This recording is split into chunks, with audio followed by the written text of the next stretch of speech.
ವೀಕ್ಷಕ ನಮಸ್ಕಾರ. ತಾವೇ ನೋಡ್ತಾ ಇದ್ರಿ, ಇವತ್ತು ಬನ್ನೂರಿನಲ್ಲಿ ಬನ್ನೂರು ಹೋಬಳಿ ಘಟಕದ ಒಂದು ಮಾಚಿದೇವರ ಸಂಘ ಕೂಡ ಉದ್ಘಾಟನೆ ಆಗಿದೆ. 2 ವರ್ಷಗಳ ಸತತ ವೇದಿಕೆ ಕಾರ್ಯಕ್ರಮ ಕೂಡ ಮಾಡ್ತಾ ಇದ್ದಾರೆ. ಹಾಗಾಗಿ ಮಡಿವಾಳ ಸಮಾಜದ 2ನೇ ವರ್ಷದ ಒಂದು ವಾರ್ಷಿಕೋತ್ಸವ ಬಹಳ ಅದ್ದೂರಿಯಾದಂತ ಒಂದು ಕಾರ್ಯಕ್ರಮಕ್ಕೆ ಇವತ್ತು ನಾವು ಸಾಕ್ಷಿ ಆಗ್ತಾ ಇದೀವಿ. ಮತ್ತೆ ಇಡೀ ಬನ್ನೂರಿನ ಎಲ್ಲ ರಾಜಬೀದಿಗಳು ಕೂಡ ಮಾಚಿ ಮಡಿವಾಳ ಅವರ ಒಂದು ಭಾವ ಪುತ್ಥಳಿ ಕೂಡ ಪ್ರದರ್ಶನ ಆಗ್ತಾ ಇದೆ. ಹಾಗಾಗಿ ಎಲ್ಲ ರಾಜಬೀದಿಗಳಲ್ಲಿ ಅದು ಪ್ರದರ್ಶನ ಕೂಡ ಆಯಿತು. ದೊಡ್ಡ ಮಟ್ಟದ ಒಂದು ಕಾರ್ಯಕ್ರಮನ ಆಯೋಜನೆ ಮಾಡಿದ್ದಾರೆ. ಕಳೆದ ಸಾರಿ ಕೂಡ ಈ ಕಾರ್ಯಕ್ರಮದ ಬಗ್ಗೆ ನಾವು ಮಾತಾಡಿದ್ವಿ. ತಾಲೂಕು ಕಚೇರಿ ಮುಂದೆ ಕೂಡ ಮಾತಾಡಿದ್ರು. ಸಂಘಟನೆಯ ಎಲ್ಲ ಪ್ರಮುಖರು ಕೂಡ ಬಂದಿದ್ದು. ಹಾಗೇನೆ ದೊಡ್ಡ ದೊಡ್ಡ ಮಹನೀಯರಿಗೆ ಕೂಡ ಈ ಒಂದು ಆಹ್ವಾನ ಕೂಡ ಕೊಟ್ಟಿದ್ದಾರೆ. ಹಾಗೇನೆ ನಮ್ಮ ಪಾಟೀಲ್ ಮಠದ ಶ್ರೀಗಳು ಕೂಡ ಆಲ್ರೆಡಿ ಬಂದಿದ್ದಾರೆ. ಇನ್ನೇನು ಕೆಲವು ಕ್ಷಣದಲ್ಲಿ ಕೂಡ ಕಾರ್ಯಕ್ರಮ ಸ್ಟಾರ್ಟ್ ಆಗುತ್ತೆ. ಹಾಗಾಗಿ ಈ ಒಂದು ಜಿಲ್ಲಾ ಮಟ್ಟದ ಕಾರ್ಯಕ್ರಮನ ಇವತ್ತು ಬನ್ನೂರಿನಲ್ಲಿ ಆಯೋಜನೆ ಮಾಡೋದು ಬಹಳ ವಿಶೇಷವಾಗಿರುವಂಥದ್ದು. 2ನೇ ವರ್ಷದ ವಾರ್ಷಿಕೋತ್ಸವ ಕೂಡ ಆಯೋಜನೆ ಮಾಡಿದ್ದಾರೆ. ತಾವೇ ನೋಡ್ತಾ ಇದ್ದೀರಾ, ಇನ್ನೇನು ಕೆಲವೇ ಕ್ಷಣದಲ್ಲಿ ಕೂಡ ಕಾರ್ಯಕ್ರಮ ಸ್ಟಾರ್ಟ್ ಆಗ್ತಾ ಇದೆ. ಒಂದು ಮಡಿವಾಳ ಸಮುದಾಯದ ಒಂದು ಮಾಚಿದೇವರ ಸಂಘ ಅಂತ ಕೂಡ ಮಾಡ್ಕೊಂಡಿರುವಂಥದ್ದು.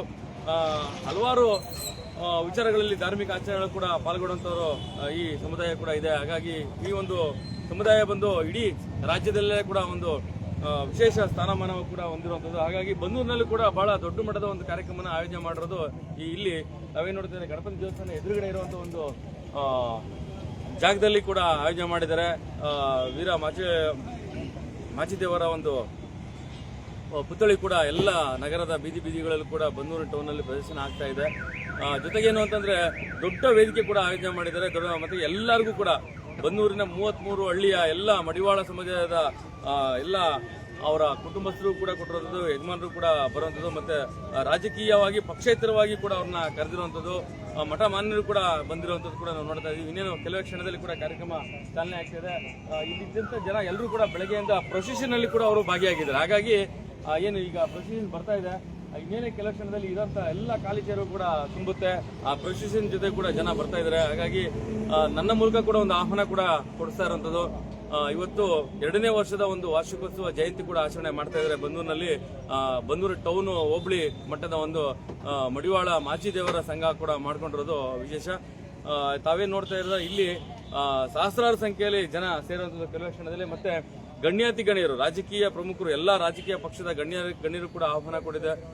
ಸರಿಸುಮಾರು 100 ಒಂದು ಹೆಸರಿನ ವೇದಿಕೆ ಕಾರ್ಯಕ್ರಮ ಕೂಡ ಆಹ್ವಾನ ಪತ್ರಿಕೆಯಲ್ಲಿ ಕೂಡ ಹಾಕಿದ್ರು. ಹಾಗಾಗಿ ತಾವೇ ನೋಡ್ತಾ ಇದ್ರೆ ಅಧಿಕಾರಿ ವರ್ಗದವರು ಕೂಡ ಆಹ್ವಾನ ಇದೆ. ಇವಾಗ ಬೆಳಗ್ಗೆಯಿಂದಲೂ ಕೂಡ ಒಂದು ಪ್ರೊಸೆಷನ್ ಕೂಡ ನಡೀತಾ ಇದೆ. ಆ ಪ್ರೊಸೆಷನ್ ಜೊತೆಗೆ 100 ಜನ ಭಾಗಿಯಾಗಿದ್ರೆ ಅಷ್ಟು 100 ಜನ ಕೂಡ ಬಂದು ಇಲ್ಲಿ ಆಸೀನ ಆಗ್ತಾರೆ. ಹಾಗೇನೆ ವಾಟಾಳ್ ಶ್ರೀಗಳು ಕೂಡ ಬಂದು ಆಲ್ರೆಡಿ ಆಸೀನ ಆಗಿದ್ದಾರೆ. ಜೊತೆಗೆ ನಮ್ಮ ರಾಜಣ್ಣವ್ರು ಕೂಡ ಇದ್ದಾರೆ. ಏನು ನರಸೀಪುರ ನಮ್ಮ ರಾಜಣ್ಣವರು ಕೂಡ, LIC ರಾಜಣ್ಣವರು ಕೂಡ ಅವರ ಒಂದು ಮಡಿವಾಳ ಸಮಾಜದ ಮುಖ್ಯ ಪ್ರಮುಖವಾಗಿರುವಂಥವ್ರು. ಮತ್ತೆ ಸರ್ ತಮ್ಮ ಹೆಸರು ಸರ್, ತಮ್ಮ ಜವಾಬ್ದಾರಿ? ರಾಮಕೃಷ್ಣ ಸರ್ ಟೀಚರ್ ಕೂಡ ಅವರು ನರಸೀಪುರ ಭಾಗದವರು, ಅವರು ಮಂಡ್ಯದವರು. ಹಾಗಾಗಿ ಅವರು ಕೂಡ ಬಂದಿದ್ದಾರೆ. ಹಲವಾರು ಗಣ್ಯಾತಿ ಗಣ್ಯರು ಪ್ರಮುಖರನ್ನು ಯಾರಿದ್ದಾರೆ ಇಲ್ಲಿ ಎಲ್ಲರೂ ಕೂಡ ಬೇರೆ ಬೇರೆ ಜಿಲ್ಲೆಗಳಿಂದ, ಬೇರೆ ಬೇರೆ ತಾಲೂಕುಗಳಿಂದ ಬಂದಂತ ಪ್ರಮುಖರು ಪ್ರೊಸೆಷನ್ ಅಲ್ಲಿ ಭಾಗಿಯಾಗಿದ್ದಾರೆ ಬೆಳಗ್ಗೆಯಿಂದನೂ ಕೂಡ. ಆ ಪ್ರೊಸೆಷನ್ ಬಂದಿದ ತಕ್ಷಣ ಎಲ್ಲ ಇಲ್ಲಿರುವಂತ ಖಾಲಿ ಚೇರುಗಳು ಕೂಡ ಆಸನ ಭರ್ತಿ ಆಗುತ್ತೆ. ಹಾಗಾಗಿ ಇನ್ನೇನು ಕೆಲವೇ ಕ್ಷಣದಲ್ಲಿ ಕೂಡ ನಮ್ಮ ಬನ್ನೂರಿನ ಎಲ್ಲ ಸಾರ್ವತ್ರಿಕವಾಗಿ ಒಂದು ಸಾಮರಸ್ಯದ ಹಬ್ಬವಾಗಿ ಇವತ್ತು ಆಚರಣೆ ಮಾಡ್ತಾ ಇದ್ದಾರೆ.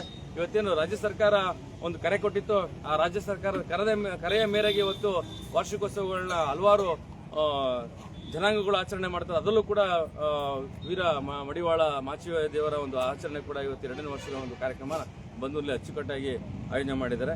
ಆ ಒಂದು ವಿಚಾರ ಪೂರ್ತಿ ಕೂಡ ನಿಮಗೆ ಲೈವ್ ಕೂಡ ಸಿಗುತ್ತೆ ನಿಮಗೆ. ಜೊತೆಗೆ ರಾಜ್ಯದಲ್ಲಿ ಒಂದು ನಿರ್ಣಾಯಕ ಒಂದು ಜನಾಂಗ ಅಂತ ಕೂಡ ನಾನು ಹೇಳ್ತಾ ಇರ್ತೀನಿ ಯಾವಾಗ್ಲೂ. ರಾಜಕೀಯ ನಿರ್ಣಾಯಕ ಆಗಿರ್ಬೋದು, ಧಾರ್ಮಿಕ ನಿರ್ಣಾಯಕವಾಗಿರುವಂತಹ ಒಂದು ಜನಾಂಗ ಕೂಡ ಆಗಿರೋದ್ರಿಂದ ಇಡೀ ಬಸವಣ್ಣನವರ ಮತ್ತೊಂದು ತತ್ವ ಪಾಲನೆಯಲ್ಲಿ ಇರುವಂತಹ ಒಂದು ಸಮಾಜಮುಖಿ ಇರುವಂತಹ ಒಂದು ಜನಾಂಗ ಅಂತ ಕೂಡ ನಾನು ಹೇಳ್ತಾ ಇರ್ತೀನಿ. ಹಾಗಾಗಿ ಮುಖ್ಯವಾಗಿ ಸರ್ ಇಲ್ಲಿ ಇವರು ಗುರುಗಳು ಬಂದಿದ್ದಾರೆ ಸರ್, ಸ್ವಾಮೀಜಿಯವರು ಬಂದಿದ್ದಾರಾ? ಬರ್ತಾ ಇದ್ದಾರೆ ಸ್ವಾಮೀಜಿಯವರು. ಆ ಜನಾಂಗದ ಸ್ವಾಮೀಜಿಯವರು ಕೂಡ ಬರ್ತಾ ಇದ್ದಾರೆ. ಹಾಗೆ ವಾಟಾಳ್ ಶ್ರೀಗಳು ಕೂಡ ಆಲ್ರೆಡಿ ಬಂದಿದ್ದಾರೆ. ನಮ್ಮ ವಾಟಾಳ್ ಶ್ರೀಗಳ ಬಗ್ಗೆ ಹೇಳಬೇಕು ಅಂದ್ರೆ ಬಹಳ ಖುಷಿ. ಅವ್ರು 7 ಟೈಮಿಗೆ ಕರೆಕ್ಟಾಗಿ ಬಂದ್ಬಿಡ್ತಾರೆ. ಹಾಗಾಗಿ ಅವ್ರನ್ನೂ ಕೂಡ ಕಾಯಿಸೋದು ಬೇಡ. ಇನ್ನೇನು ಕೆಲವು ಕ್ಷಣದಲ್ಲಿ ಕಾರ್ಯಕ್ರಮ ಸ್ಟಾರ್ಟ್ ಆಗ್ತಾ ಇದೆ.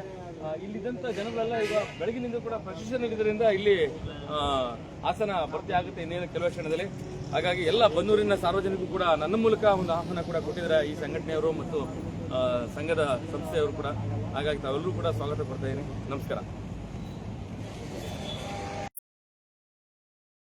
ತಮಗೆ ಬನ್ನೂರಿಗೆ ಸ್ವಾಗತ. ತಾವು ನಮ್ಮ ಮಂಡ್ಯ ಜಿಲ್ಲೆಯ ಭಾಗದವರಾದ್ರಿಂದ ಯಾರೇ ಆಗಲಿ ನಮ್ಮ ಬಂದವರನ್ನ ಸ್ವಾಗತ ಕೋರೋದು ನಮ್ಮ ಒಂದು ಕರ್ತವ್ಯ ಸರ್. ಇವತ್ತು ಕಾರ್ಯಕ್ರಮದ ಬಗ್ಗೆ ತಾವೇನು ಮೊದಲಿಗೆ ಮಾಚಿದೇವರ ಪದ್ಮಕಮಲಗಳಲ್ಲಿ ನನ್ನ ನಮನಗಳನ್ನು ಸಲ್ಲಿಸ್ತಾ, ವಚನ ಸಾಹಿತ್ಯ ಅನ್ನೋದು ಏನಿದೆ, ಈ ವಚನ ಸಾಹಿತ್ಯವನ್ನು ಬೆಳವಣಿಗೆ ಮಾಡಿದಂತಹ ವೀರ ಪುರುಷರಲ್ಲಿ ಮಾಚಿದೇವರು ಕೂಡ ಬಹುಶಃ ಮಾಚಿದೇವರು ಇರಲಿಲ್ಲ ಅಂತಂದರೆ ಈ ಬಸವಣ್ಣನವರು ರಚನೆ ಮಾಡಿರ್ಬೋದಾಗಿರ್ಬೋದು, ಅಕ್ಕ ಮಹಾದೇವಿಯವರು ವಚನಗಳನ್ನು ರಚನೆ ಮಾಡಿರ್ಬೋದಾಗಿರ್ಬೋದು. ಏನು ಶರಣ ಸಾಹಿತ್ಯ ಅಂತಿದೆ, ಆ ಶರಣರ ಸಾಹಿತ್ಯ ಸಂಪೂರ್ಣವಾಗಿ ಒಂದೇ ಒಂದು ಪ್ರತಿಯೂ ಕೂಡ ಸಿಗ್ತಾ ಇರಲಿಲ್ಲ. ಏಕೆಂತಂದರೆ ಆ ಕಾಲದಲ್ಲಿ ಬಸವಣ್ಣನವರು ಅಂತರ್ಜಾತಿ ವಿವಾಹ ಮಾಡಿದಂಥ ಸಂದರ್ಭದಲ್ಲಿ ಉಜ್ಜಳ ರಾಜನ ನೇತೃತ್ವದಲ್ಲಿ ನಡೆದಂಥ ಒಂದು ಹೋರಾಟ ದಂಗೆ, ಆ ಸಂದರ್ಭದಲ್ಲಿ ಮಾಚಿದೇವರೇ ವೀರ ಖಡ್ಗವನ್ನು ಇಟ್ಕೊಂಡು ಆ ಸಾಹಿತ್ಯವನ್ನು ಸಂರಕ್ಷಣೆ ಮಾಡಿದಂತಹ ಒಬ್ಬ ಯುಗ ಪುರುಷ ಅಂತಲೇ ಹೇಳ್ಬೋದು. ಇಂತಹ ಒಬ್ಬ ಯುಗ ಪುರುಷರ ಒಂದು ಜನ್ಮ ದಿನಾಚರಣೆಯನ್ನು ಬನ್ನೂರಿನಲ್ಲಿ ಒಂದು ಜಿಲ್ಲಾ ಮಟ್ಟದ ಕಾರ್ಯಕ್ರಮವನ್ನು ಆಯೋಜನೆ ಮಾಡಿರ್ತಕ್ಕಂಥದ್ದು ನಮಗೆಲ್ಲರಿಗೂ ಕೂಡ ಸಂತಸವನ್ನು ತಂದಿರ್ತಕ್ಕಂಥ ವಿಚಾರ. ಆದ್ದರಿಂದ ಹೆಚ್ಚಿನ ಸಂಖ್ಯೆಯಲ್ಲಿ ಏನು ಮಾಚಿದೇವರ ಬಳಗ ಇದೆ, ಅದರ ಜೊತೆಗೆ ಸಾರ್ವಜನಿಕರು ಕೂಡ ಈ ಒಂದು ಕಾರ್ಯಕ್ರಮಕ್ಕೆ ಹೆಚ್ಚಿನ ಸಂಖ್ಯೆಯಲ್ಲಿ ಬರಬೇಕು. ಮಾಚಿದೇವರ ಒಂದು ವಿಚಾರಗಳನ್ನು, ಅಂತರ್ಕರಣೆಗಳನ್ನು, ಆ ವಿಚಾರಗಳನ್ನು ತಿಳ್ಕೊಂಡು ನಾವು ಕೂಡ ಜೀವನದಲ್ಲಿ ಅವರ ಒಂದು ವಿಚಾರಗಳನ್ನು ಅಳವಡಿಸ್ಕೊಳ್ಳೋದಕ್ಕೆ ನಾವು ಪ್ರಯತ್ನ ಪಡಬೇಕು. ಬಹುಶಃ ಮಾಚಿದೇವರು ಏನಾಗಿದ್ರು ಅನ್ನೋದು ಒಂದು ವಿಚಾರವನ್ನು ಹೇಳೋದಾದರೆ, ದಕ್ಷನ ಕಾಲದಲ್ಲಿ ದಕ್ಷ ಯಜ್ಞ ನಡೀತಾ ಇರುತ್ತೆ. ಆ ಸಂದರ್ಭದಲ್ಲಿ ದಕ್ಷನ ಒಂದು ಶಿವನನ್ನು ಏನು ಅಪಮಾನಗೊಳಿಸ್ತಾನೆ, ಆಗ ಶಿವ ವೀರಭದ್ರನನ್ನು ಸೃಷ್ಟಿ ಮಾಡ್ತಾರೆ. ಆ ವೀರಭದ್ರ ಸೃಷ್ಟಿಯಾದಾಗ ದಕ್ಷನನ್ನು ಸಂಹಾರ ಮಾಡ್ತಾರೆ. ಆ ಸಂಹಾರ ಮಾಡಿದಂಥ ವೀರಭದ್ರ ಆ ಒಂದು ಇದರಲ್ಲಿ ಏನು ಸಂಹಾರ ಮಾಡಿದಂಥ ಒಂದು ಪೌರುಷದಲ್ಲಿ ಹೋಗ್ತಾ ಇದ್ದಾಗ ಅಲ್ಲಿ ಇರ್ತಕ್ಕಂತಹ ಅತ್ಯಂತ ಒಂದು ಮಹರ್ಷಿಗಳ ಒಂದು ಹೋಗ್ತಾ ಇರುವಂಥ ಸಂದರ್ಭದಲ್ಲಿ ಬಟ್ಟೆ ತಾಗುತ್ತೆ. ಆಗ ಮಹರ್ಷಿಗಳ ಒಂದು ಕೋಪಕ್ಕೆ ತುತ್ತಾಗಿ ಅವರು ವೀರಭದ್ರ ಏನು ಆಗಿದ್ರು ಅವರು ಈ ಭೂಮಿಗೆ ಅವತಾರ ಮಾಡಬೇಕಾಗುತ್ತೆ. ಅಂತಹ ವೀರಭದ್ರನೇ ನಮ್ಮ ಮಾಚಿದೇವ ಅಂತ ಹೇಳೋದಕ್ಕೆ ಈ ಸಂದರ್ಭದಲ್ಲಿ ನನಗೆ ಖುಷಿಯಾಗುತ್ತೆ. ಇಂತಹ ವೀರಭದ್ರರ ಒಂದು ಅವತಾರ ಪುರುಷರಾಗಿರ್ತಕ್ಕಂಥ ಮಾಚಿದೇವರನ್ನು ನಾವೆಲ್ಲರೂ ಕೂಡ ಸ್ಮರಿಸೋಣ. ಅವರ ಸಾಹಿತ್ಯವನ್ನು ನಾವು ಯಾವಾಗಲೂ ಕೂಡ ಇಂದಿನ ಪೀಳಿಗೆಗೆ ಬಹಳ ಅಮೂಲ್ಯವಾಗಿದೆ. ಏಕೆಂತಂದರೆ ಈಗ ನೋಡ್ತಾ ಇದ್ದೀರಾ, ಮೊಬೈಲ್ ಹಾವಳಿಯಿಂದ ಮತ್ತು ಆಧುನಿಕ ಜಗತ್ತಿನ ಜೀವನದಿಂದ ಸಾಕಷ್ಟು ಜನ ಬೇಸತ್ತಿದ್ದಾರೆ. ಮಕ್ಕಳುಗಳಿಗೆ ಮೌಲ್ಯಗಳನ್ನು ತಿಳಿಸಬೇಕಾದಂಥ ಸಂದರ್ಭದಲ್ಲಿ ಮಾಚಿದೇವರ ಒಂದು ಸಾಹಿತ್ಯವನ್ನು ಮಕ್ಕಳಿಗೆ ಪುಸ್ತಕಗಳನ್ನು ನೀಡಿದ್ರೆ ಆ ಒಂದು ನಿಟ್ಟಿನಲ್ಲಿ ಈ ದೇಶವನ್ನು, ಈ ರಾಜ್ಯವನ್ನು, ಈ ಒಂದು ಜನಾಂಗವನ್ನು ಅಭಿವೃದ್ಧಿಪಡಿಸೋದಕ್ಕೆ ಸಾಧ್ಯ ಆಗುತ್ತೆ.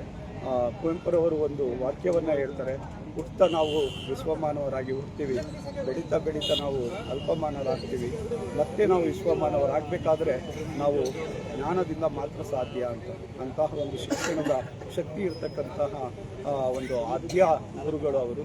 ಅಂಥ ಒಂದು ವಿಚಾರಗಳನ್ನು ನಾವು ಜೀವನದಲ್ಲಿ ಮಕ್ಕಳುಗಳಿಗೆ ಹೇಳಿಕೊಟ್ರೆ, ಇಂಥ ಕಾರ್ಯಕ್ರಮಗಳಲ್ಲಿ ಭಾಗವಹಿಸಿದ್ರೆ ಅವರ ಸಾಹಿತ್ಯದ ಹರಿವು ನಮಗೆ ತಿಳಿಯುತ್ತೆ. ಆದ್ದರಿಂದ ಹೆಚ್ಚಿನ ಸಂಖ್ಯೆಯಲ್ಲಿ ಈ ಒಂದು ಕಾರ್ಯಕ್ರಮಕ್ಕೆ ಆಗಮಿಸಬೇಕು.